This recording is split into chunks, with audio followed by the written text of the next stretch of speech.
একবার সমুদ্রের অহংকার হলো আর বলল, একমাত্র আমিই সবাইকে ডুবিয়ে দিতে পারি।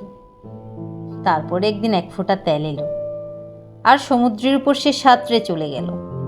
সমুদ্রের অহংকার নিমিষেই চূর্ণ হয়ে গেল।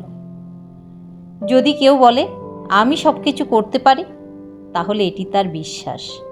যখন কেউ বলে শুধুমাত্র আমিই সেই কাজ করতে পারি, তাহলে সেটি হবে তার অহংকার। মানুষ যখন আমি এর সাথে শুধুমাত্র শব্দের প্রয়োগ ঘটাতে শুরু করে, তখন থেকেই পতনের সূত্রপাত ঘটে। রেশমের কীট দেখেছেন?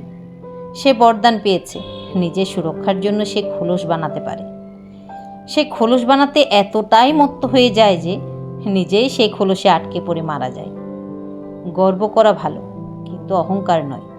অহংকার যদি মনে আসে, তাহলে বরদানও অভিশাপে পরিণত হতে সময় লাগে না। তাই শক্তিকে অহংকারে নয়, গুণে পরিণত করুন।